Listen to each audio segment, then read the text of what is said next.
Es momento de asomarse a La Ventana Indiscreta, un programa de reflexión y crítica para abrir nuestra mirada a lo mejor del cine. Conducen Anne-Marie Meyer y Hammurabi Hernández. La Ventana Indiscreta. Iniciamos.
Bienvenidos a La Ventana Indiscreta, estamos de nueva cuenta aquí en Jalisco Radio como cada miércoles para hablar de cine y ya tenemos noticias de las nominaciones al Oscar que bueno, van a dar de qué hablar en el mundo del cine en las próximas semanas.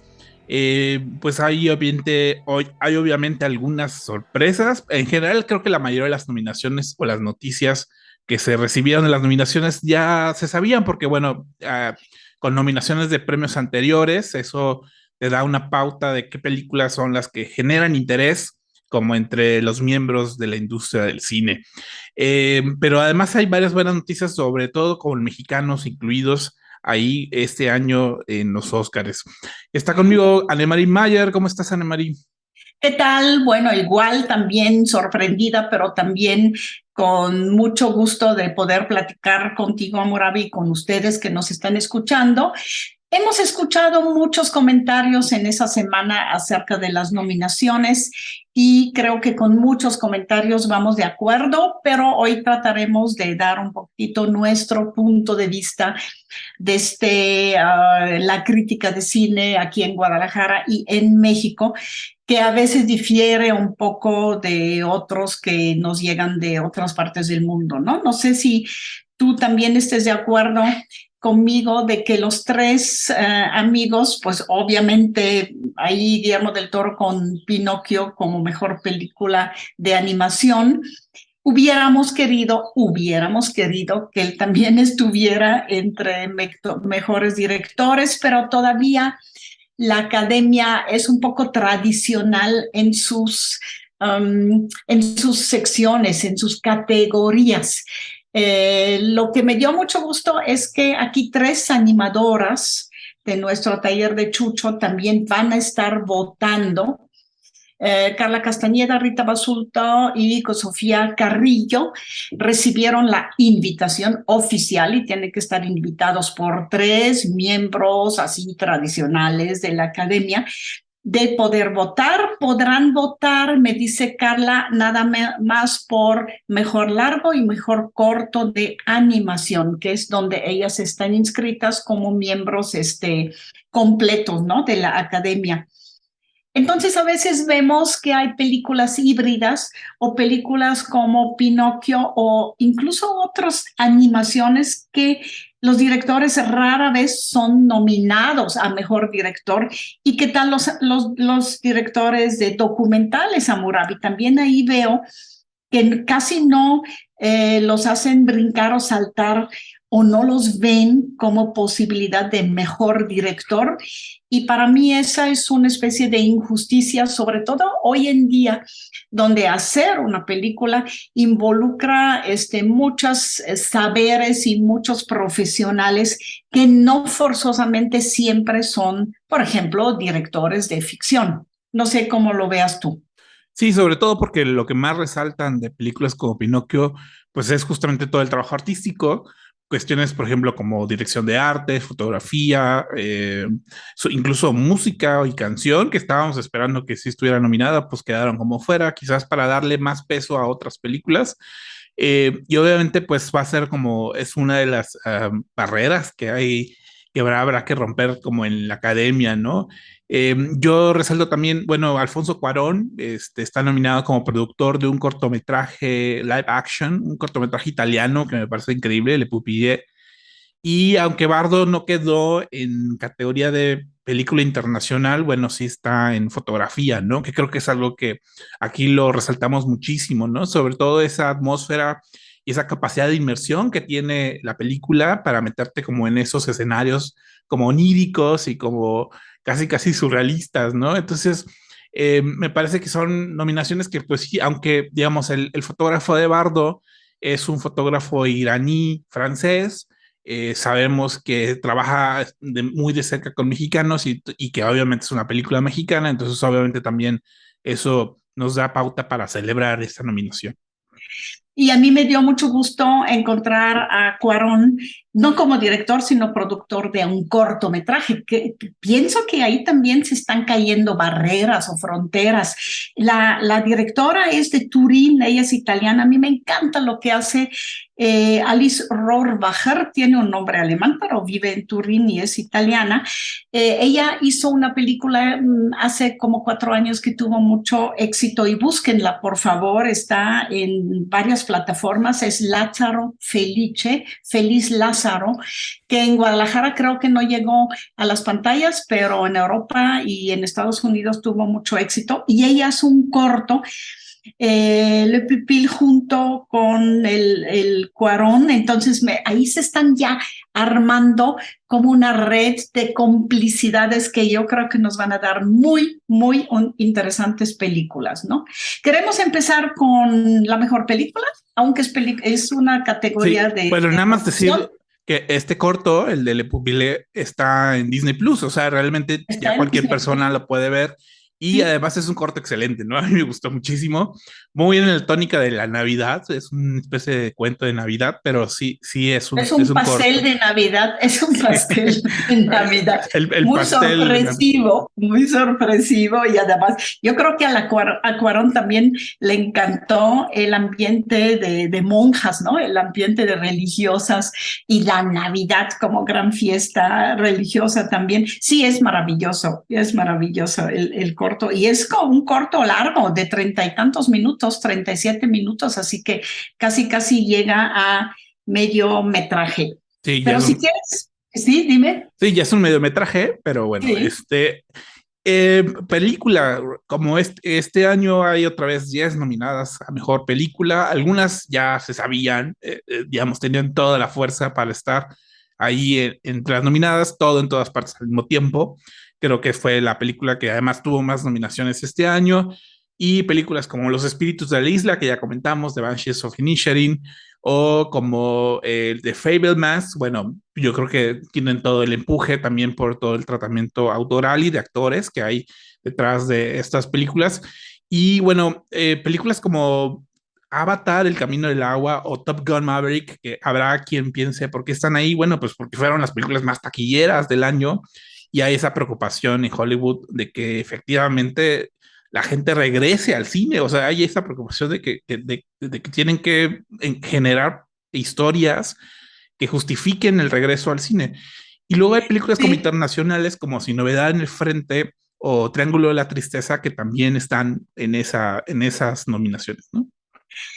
Es interesante, por ejemplo, a mí sí me sorprendió mucho que estuviera Avatar porque normalmente es más de dramas, ¿no?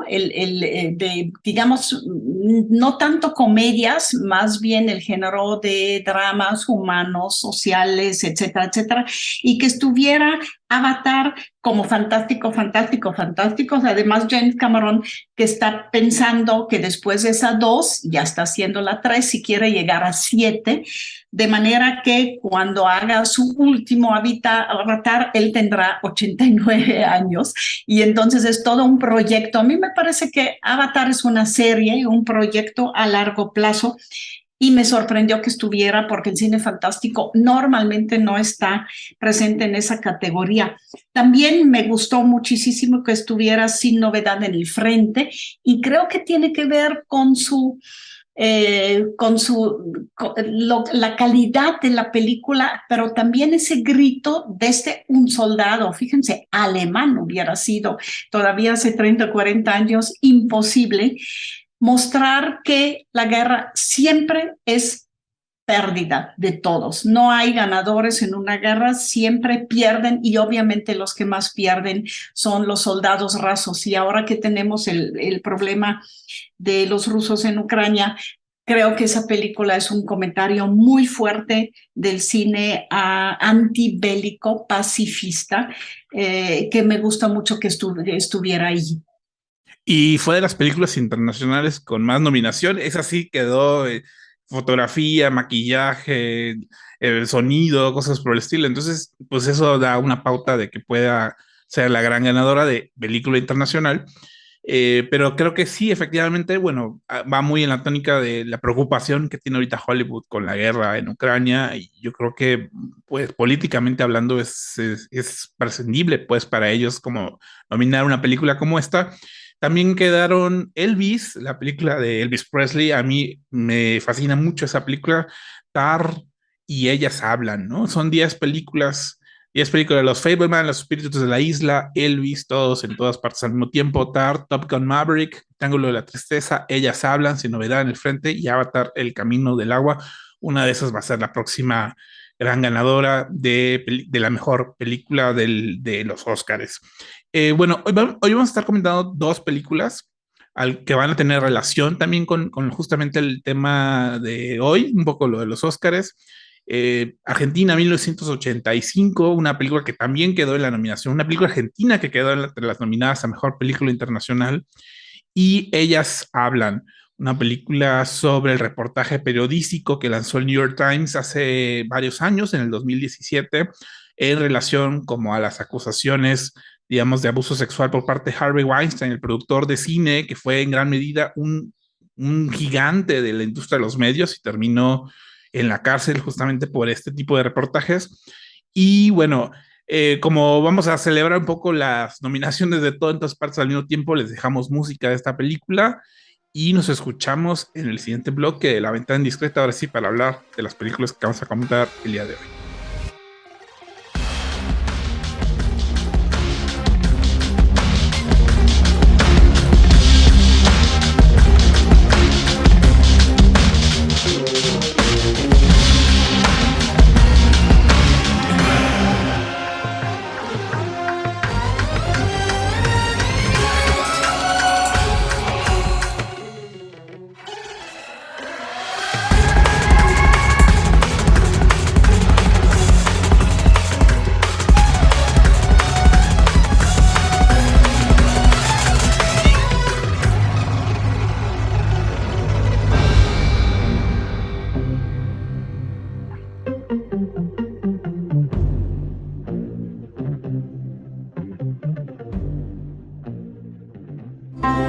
Seguimos hablando de cine en La Ventana Indiscreta.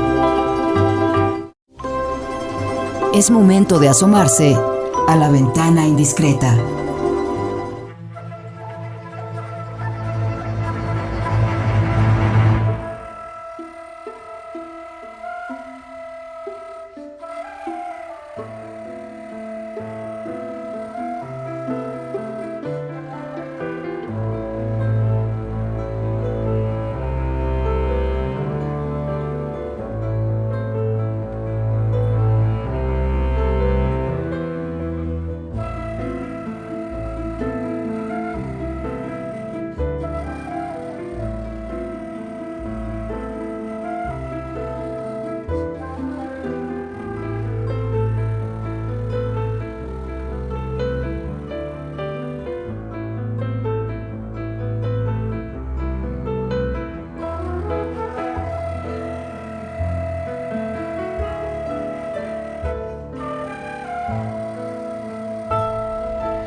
Regresamos a La Ventana Indiscreta, escuchando música de la película Argentina 1985, música de Pedro Osuna, esta película dirigida por Santiago Mitre, una de las películas que está nominada a Mejor Película Internacional, representando a Argentina, justamente sobre el juicio a las juntas militares llevado a cabo en 1900, desde como del 84 al 85, que de alguna manera, pues para muchos fue un evento importante porque finalmente fue un país que decidió llevar a juicio a los militares y digamos, a los responsables de la dictadura argentina, a diferencia, digamos, de otros países en donde muchos de esos responsables quedaron impunes o huyeron del país o cosas por el estilo, ¿no? Entonces, obviamente, tiene toda la reflexión sobre, digamos, sobre la memoria y sobre la justicia en un país, digamos, que estaba todavía como pensando, divagando, discutiendo sobre si la dictadura había sido buena o no. O sea, había quien defendía, digamos, las acciones de los militares, había quien iban saliendo, iban descubriendo todas las acciones, los crímenes que cometieron. Entonces, en ese momento de fervor político, bueno, sucede este juicio y lo que vemos es la historia justamente del fiscal que llevó a estos militares a la cárcel, Julio César Estracera, y al equipo, digamos, como de abogados, muchos de ellos jóvenes, muy jóvenes, que todavía no les habían tocado, digamos, presenciar o vivenciar de manera directa las relaciones del poder, ¿no? Entonces, obviamente, esa visión, digamos, de la juventud argentina permitió, digamos, revelar la verdad detrás de sus acciones. Una película que fue un gran éxito en Argentina y sobre todo en España. Eso fue como también muy interesante, ¿no? Justamente porque esa ausencia, digamos, de justicia, digamos, por el franquismo español, llevó a que muchos espectadores españoles quisieran verla y la fueron a ver al cine. Es una película que está en streaming actualmente, ¿no? Y creo que es una película muy catártica en muchos sentidos, ¿no? O sea, es una película de mucha discusión política, de mucha discusión histórica. Me llama la atención que es una película que digamos, se sostiene en gran medida por estos géneros muy norteamericanos del cine de cortes, del cine de juicio, ¿no? En donde, digamos, a los personajes defienden con palabras la justicia y el honor y la libertad, etcétera, y parte de esas convenciones narrativas y estéticas del cine judicial, pero vista desde una realidad latinoamericana. Anne-Marie, ¿tú qué piensas de Argentina 1985 de Santiago Mitre? Me gusta mucho la película. Creo que hacía falta algo. Sí, sabíamos que a los argentinos les interesa mucho, en su cine lo vemos últimamente, tratar de utilizar los géneros tradicionales norteamericanos y también algunos más europeos para enriquecerlos o nutrirlos o poner un punto de vista de su propia realidad. Y eso lo saben hacer y lo hacen con una gran maestría, como vemos en esa película. Utiliza, por ejemplo, todo el entorno familiar del fiscal y toda la carga de un fiscal que ha vivido como fiscal la dictadura y ha tenido que someterse finalmente o adaptarse de cierta manera a la dictadura. El protagonista, maravillosamente interpretado, eso hay que decirlo, con Ricardo Darín, que es un gran actor argentino. Donde está Darín, hay una película exitosa, eso ya lo sabemos. Lo interesante de su personaje, pero también de su actuación, es que es un personaje, un fiscal muy atormentado. No vemos ese fiscal que vemos en otras películas del mismo género de juicios, como muy autoritario, como imponerse a través de la palabra. Aquí lo vemos lleno de dudas de su propia reacción a la dictadura y de autocrítica también acerca de cómo se ha portado para sobrevivir una dictadura y seguir de fiscal. Y ahora de repente, imagínate, no es un juicio de militar a militares, sino de civiles a militares, cosa que no se había dado antes y que en el mundo también es muy, muy especial. Ese momento al principio, cuando en la familia los hijos y su esposa y él mismo no están seguros y esperan, en el fondo él espera que no se decida hacerle un juicio civil a los militares porque él dice tenemos todo lo de perder. Es muy interesante en la película porque de ahí en adelante una estrategia fue no utilizar a los profesionales del juicio y a los ayudantes de su investigación de siempre, porque ellos eran muy pro dictadura, habían colaborado con Vidal. Y entonces él digamos, lo convencen de armar un equipo nuevo de muchos jóvenes que habían vivido la dictadura, casi como niños o adolescentes, y tenían un ímpetu y sobre todo viajaron a todo el país para, digamos, construir toda una red de testimonios de mucha gente que estaba en toda la Argentina y no solo en la capital. Esa estrategia creo que es como digamos, el hilo rojo, el hilo conductor, porque podemos también salir de Buenos Aires, vamos a pueblos, vamos a otros lados y sobre todo esas cajas y cajas y cajas y cajas de testimonios de víctimas que comparten después en el juicio con los presentes y con los militares acusados, sus historias personales. Finalmente, eso es lo importante, es también como la palabra, los testimonios hablados de las víctimas de la película, que cada vez en la película misma agarra más peso y también nos convence y nos sacas las lágrimas también, Hammurabi. Tienes que decir que hay momentos muy dolorosos hasta para nosotros los espectadores, ¿no? Sí, quizás, bueno, el tema de la memoria y el tema de, digamos, de documentar todas las, digamos, los crímenes, las atrocidades que fueron cometidas durante la dictadura, digo, yo creo que hoy en día queda muy claro, ¿no? De muchas cosas que pasaron, pero me queda claro que la película dispone, o sea, está situado en un momento en donde hay esas dudas, ¿no? Donde hay esas crisis.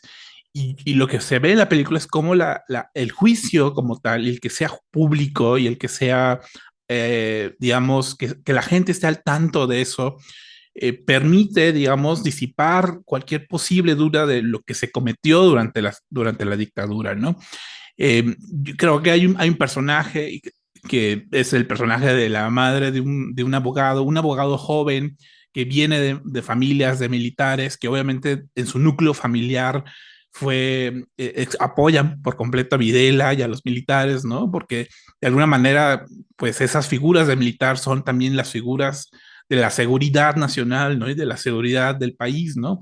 Y entonces, de pronto, el que se abra voz a los testigos y a las personas que están buscando a sus familiares, a sus desaparecidos, que están buscando justicia por las personas que fallecieron, o simplemente que cuentan sus narraciones de tortura. Simplemente el hecho de ponerlo y manifestarlo en público permite poner en juicio un montón de certezas que hay entre la misma sociedad, ¿no?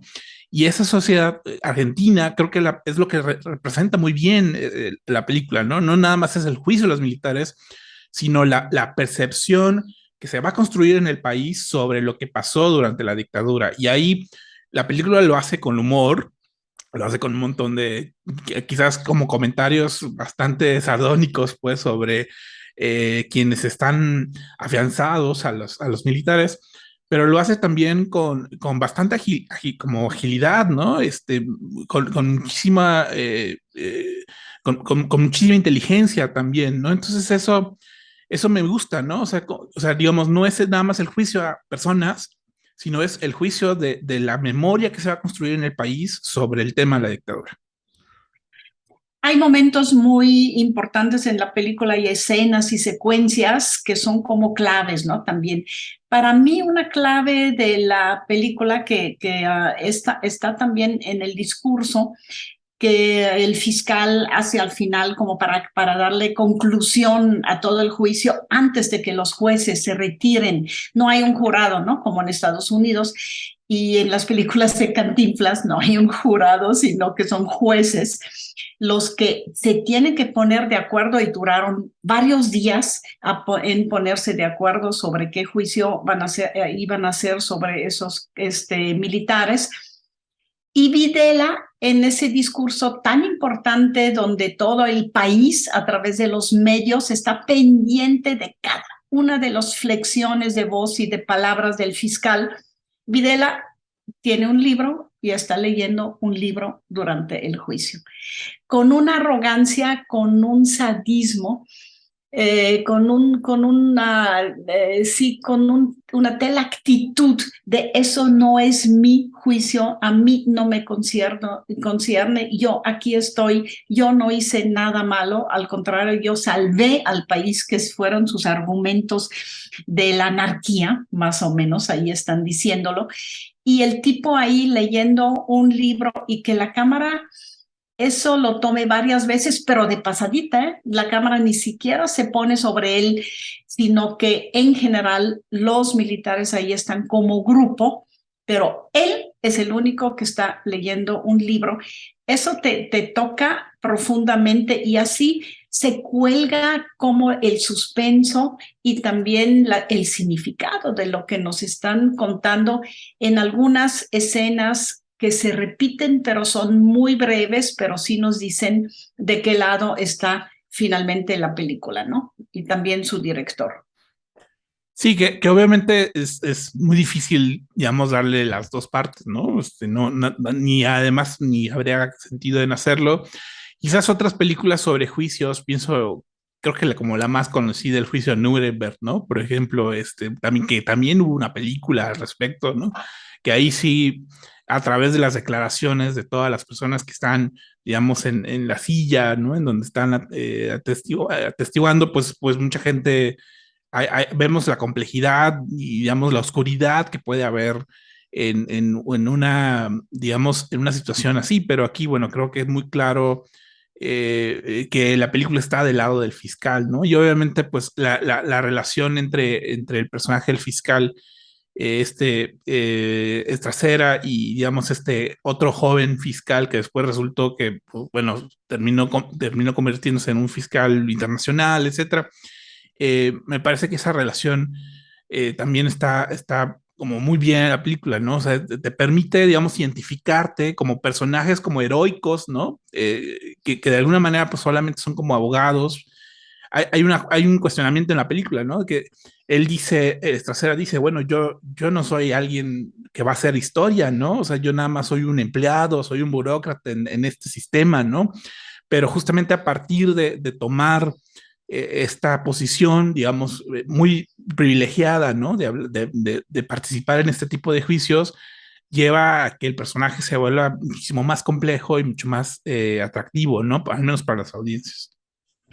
La cámara, bueno, la voz es importante y los testimonios finalmente son lo primordial, pero también como la escena digamos, del dictador con su libro, o las madres con sus pañoletas, que de repente ahí los jueces dicen, no, aquí no puede haber gestos políticos, ¿te recuerdas en la película? Sí, sí, sí. No se permiten en el juicio los gestos, ni las palabras, ni las interrupciones políticas, y llevar una pañoleta blanca como madre de un desaparecido o asesinado o asesinada en la dictadura, es un gesto político, es tomado como gesto político y les tiene que pedir entonces el fiscal que se quiten la pañoleta.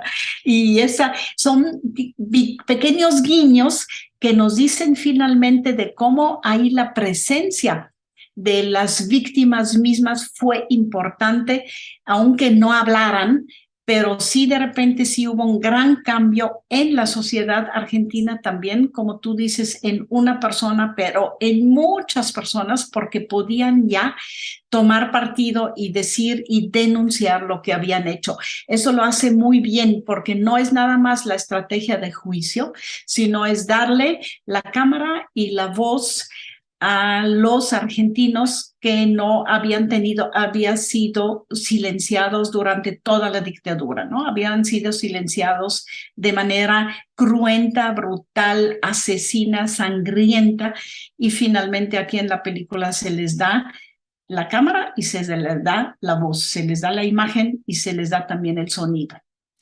Y bueno, ¿cuánto ha cambiado también en el cine en Argentina? Hace ya 30 años, pues una película, La Historia Oficial, estuvo nominada al Oscar, ganó el Oscar justamente en 1986, justamente una película sobre la desaparición de niños, sobre las madres que estaban buscando a sus hijos a partir de la dictadura, una película que se hizo de manera clandestina, ¿no? Durante los años de la dictadura, y ahora una película como Argentina 1985, que está de alguna manera como regresando a esos años para hablar sobre la memoria, para hablar sobre, digamos, eh, digamos, la importancia de que la justicia finalmente se haga, ¿no? Porque creo que eso retoma, o eso los argentinos retoman mucho, ¿no? De su propia historia, ¿no? Que a diferencia de otras dictaduras en otras partes del mundo, esta sí fue una que tomó cartas al asunto. Y cómo puede ser un ejemplo a futuro, digamos, como en otras situaciones o en otros contextos internacionales, ¿no? Y yo creo que por eso también es una película que tuvo muchísimo éxito comercial, y en términos de audiencia, porque creo que, como te decía, era catártica, ¿no? Para, digamos, reconocer el montón de pendientes políticos que hay en muchísimas otras partes del mundo, no nada más Argentina, ¿no? Bueno, esta película se puede estrenar, se puede ver en streaming. Es una película que está nominada al Oscar y ojalá pues tenga más reconocimiento, no nada más de la nominación, sino además también en otros premios. Los dejamos con música de Argentina 1985 y nos escuchamos en el siguiente bloque, La Venta Indiscreta.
La Ventana Indiscreta.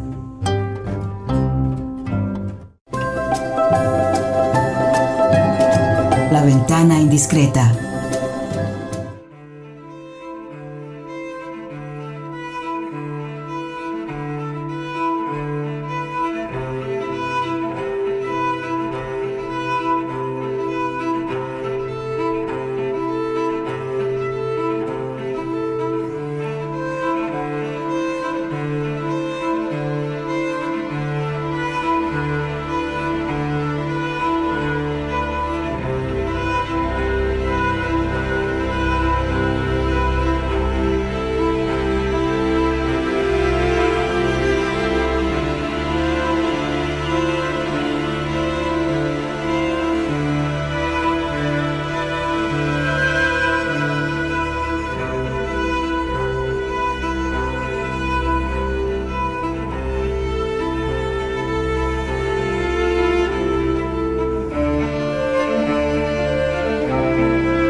Regresamos a La Ventana Indiscreta, escuchando música de Nicolas Britell para la película Ella Dijo. Había dicho anteriormente Ellas Hablan, pero no, en realidad se llama Ella Dijo, She Said, una película basada justamente en el reportaje de investigación de dos reporteras del New York Times que publicaron en el 2019, Jodi Kantor y Megan Twohey, que hablan sobre, documentan, registran, hablan con un montón de gente, de testigos, de abogados, de periodistas, de políticos, para comprobar efectivamente digamos, todos los actos, todas las llamadas conductas sexuales inapropiadas del productor de cine de Estados Unidos, Harvey Weinstein, un productor de cine que durante muchos años se consideraba como el gran, digamos, productor de cine, o sea, muy temido, muy responsable de muchos Óscares y de muchas carreras, pero que todo el mundo sabía que era un dictador en gran sentido, ¿no? Pero lo interesante de la película es, bueno, cómo es el proceso, por una parte, para ir consiguiendo toda la documentación y todas las pruebas necesarias para efectivamente darle, digamos, el respaldo, digamos, documental a todas estas acusaciones de muchas mujeres hacia este productor de cine, pero también cómo consiguieron y cómo fue el proceso para lograr que muchas actrices, muchos asistentes, muchos trabajadoras de producción finalmente pudieran hablar en público sobre lo que les había pasado con este productor de cine, ¿no? Ese proceso de documentación y de testimonio, pues justamente lo vimos en películas como Argentina 1985, como la que comentamos el bloque pasado, pero también en esta película ellas hablan, ella dijo, para que justamente, digamos, pasara de la mera denuncia, digamos, de acusatoria a realmente hubiera pruebas que permitieran cambiar el sistema, ¿no? Anemarie, ¿tú qué piensas de Ella Dijo? La película me gustó mucho y si me permites voy a empezar hablando de la directora y co-guionista Maria Schrader, una alemana que conocimos, de la que hablamos últimamente hace unos mesecitas, de una película, El hombre perfecto, Ich bin dein Mensch, donde habla de una científica arqueóloga alemana que tiene un robot en su casa y entonces la relación entre ella y ese hombre robot y cómo él aprende su masculinidad y feminidad y ella también aprende muchas cosas a través de su presencia, una comedia que me gustó mucho. Maria Schrader la invitaron a dirigir esa película y ella dijo, sí, necesito a alguien también a mi lado para el guión, y le hablaron a Rebecca Lenkiewicz y entre ella y Maria Schrader hicieron el guión de esa película y me gustó mucho cómo empezaron, porque empezaron con lo que finalmente fue el gran cine de Hollywood. En la primera escena vemos a una joven llegar a una playa de Irlanda y detectar ahí un gran barco, un gran buque velero del siglo XVIII.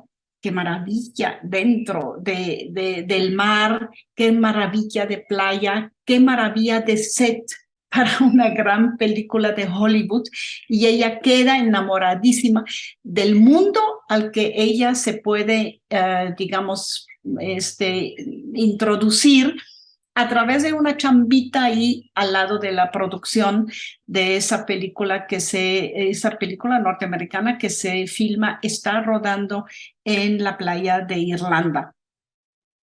Corte y hay otra escena y la vemos correr deshecha, con miedo por unas calles, y ahí empieza todo, es decir, la esperanza, la ambición también quizás, el enamoramiento del universo cinematográfico, del gran cine de Hollywood, de una joven, todo lo que las esperanzas que pone en ese nuevo trabajo que tiene, y después en lo que queda hecha una mujer que tiene que correr deshecha, llena de miedo, y la película finalmente habla de lo que hay entre esas dos escenas, que es el acoso de un poderoso de los estudios de Hollywood que utiliza su puesto y su poder y también su poder masculino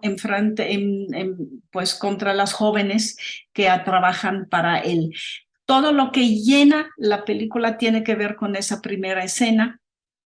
Y finalmente esas dos que son jóvenes también periodistas, como ya dijiste, pues van en busca de esas mujeres que han sufrido y han recibido y han callado, han estado silenciosas frente al abuso que han vivido en ese tiempo y que se sabía en Hollywood y se sabía y se sabe de otros ambientes políticos, ambientes del espectáculo, ambientes de muchas partes del mundo que finalmente dieron lugar al Me Too. El Me Too es yo también sufrí algo de eso, acoso, violación, sometimiento frente a un poderoso que aprovechó de mí cuando yo era una jovencita o hasta niña. Y finalmente, pues ese maravilloso y gran movimiento que tenemos todavía a nivel mundial empezó en Estados Unidos y en otros, luego se distribuyó en todo el mundo y empezó incluso como ladrillos con ese tipo de denuncias que hace el periodismo que hicieron aquí esos dos periodistas en los años que fue 80, fue en 17, 18, ¿verdad? 2017, sí. De hecho, Sí. el reportaje, bueno, se publicó el 5 de octubre de 2017 Exacto. y ya posterior a eso siguieron saliendo artículos, siguieron saliendo declaraciones y, o sea, ahorita estoy tratando de hacer recordar esos 3 meses, octubre, noviembre, diciembre del 2017, realmente fue bastante colérico, o sea, Como lumbre, como sí. lumbre salió, mucha gente empezó a decir, sí, yo también, o sea, empezaron a salir nuevas declaraciones, lo que hacía que era muy contundente las pruebas contra este productor de cine, pero en general contra el sistema que permitía, digamos, defender a personas así, ¿no? A través justamente de demandas y de arreglos, ¿no? De hecho, bueno, lo que siguen las reporteras no es en sí nada más las declaraciones de las mujeres, sino los arreglos a las que se llegan con ellas para acallarlas, ¿no? Y esos arreglos, pues eso sí se puede ir como documentando, ¿no? Y cuando vas viendo que no es uno, sino 2, 3, 5, 8, 10, 20, 100, eso obviamente habla de un sistema que protege pues a un agresor sexual que ataca, digamos, de manera bastante fuerte, ¿no? O sea, como colectiva, ¿no? A un montón de mujeres. Y a mí me llama la atención justamente todo el contexto de las reporteras, de la vida familiar de ellas, ¿no? Que lo que vemos es, pues, están tratando de ser madres, están tratando de lidiar con las depresiones, digamos, de la vida familiar, y que en esos contextos personales en los que ellas viven, de pronto escuchar las historias de estas mujeres que justamente como tú dices, ellas dicen que estaban creyendo que iban a entrar al mundo del cine, que iban a lograr grandes ambiciones y lo que se topan es justamente con esta pared que es Harvey Weinstein. Y obviamente esa relación, digamos, con el mundo laboral en Estados Unidos, la película pone mucho énfasis en eso, ¿no? O sea, no nada más en el contexto de ellas como periodista del New York Times, que por cierto esas oficinas me parecen encantadoras, me encantan esos contextos de películas de periodistas, ¿no? De las mesas de redacción y de todas los espacios de junta, ¿no? Con esos cristales, o sea, digamos, todo ese espacio formal que es el periodismo, me parece creíble ahí en la película, pero justamente permite que las personas, que digamos, que sean espacios para que las mujeres puedan hablar, ¿no? Sí, lo importante es que a lo que te lleva es finalmente tú ves ahí un caso de esas dos, como ven, pero como cada vez más se abre el horizonte y ves que es un mecanismo patriarcal aceitadísimo, donde cada pieza encaja con la otra para acallar todo lo que se está haciendo con las jóvenes mujeres y también finalmente hasta con niñas, y que eso a nivel mundial desató ese gran movimiento que fue absolutamente necesario.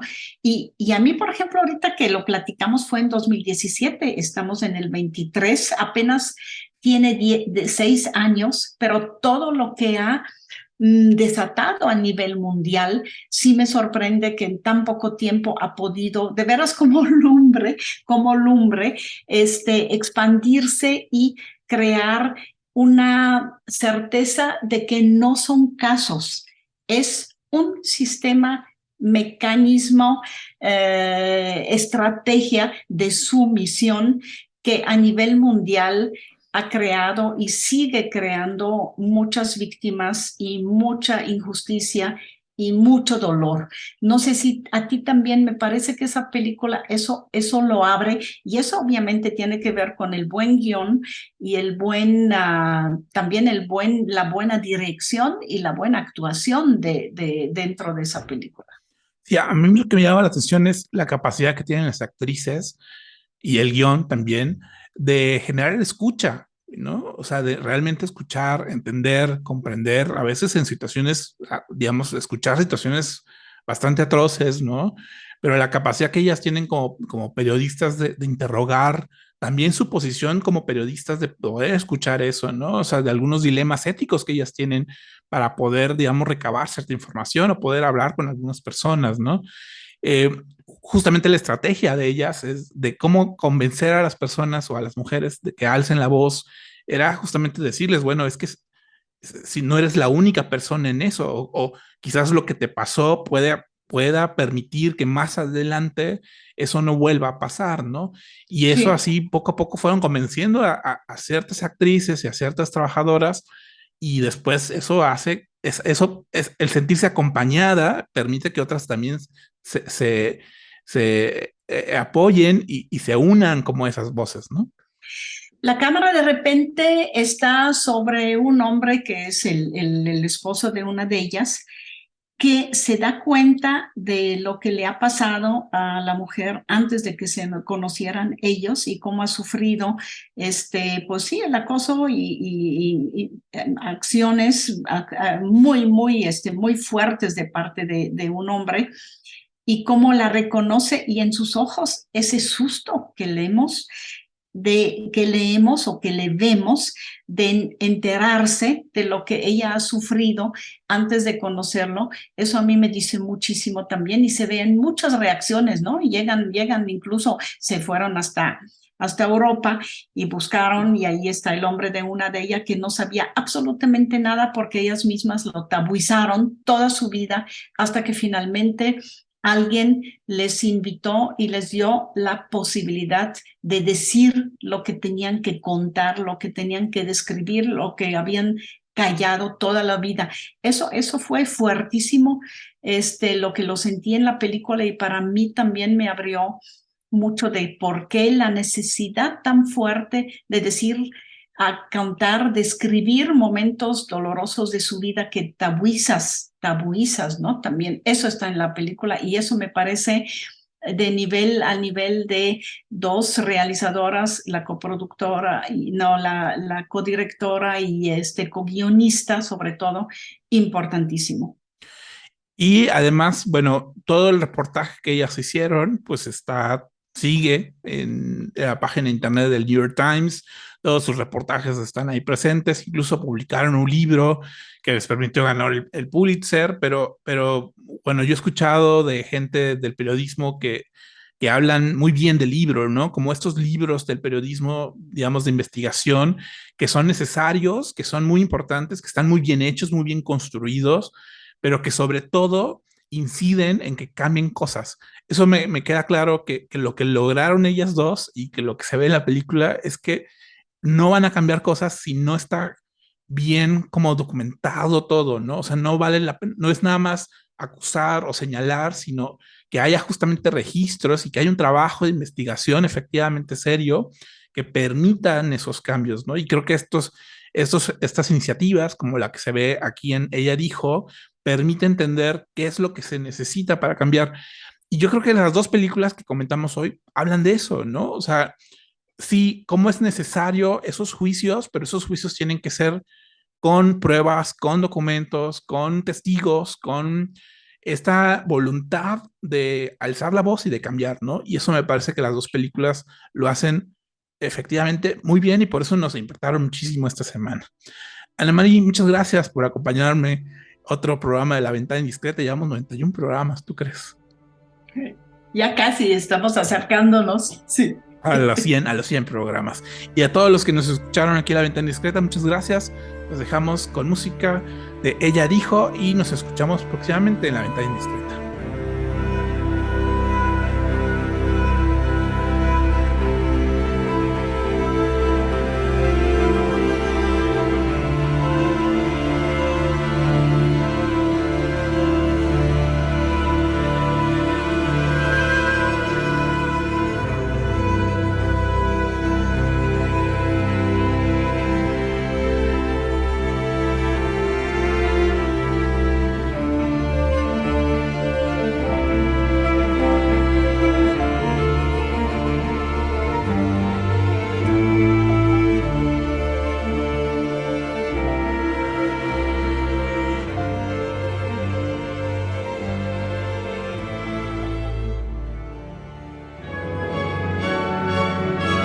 Por hoy, cerramos La Ventana Indiscreta. Nos escuchamos la próxima semana.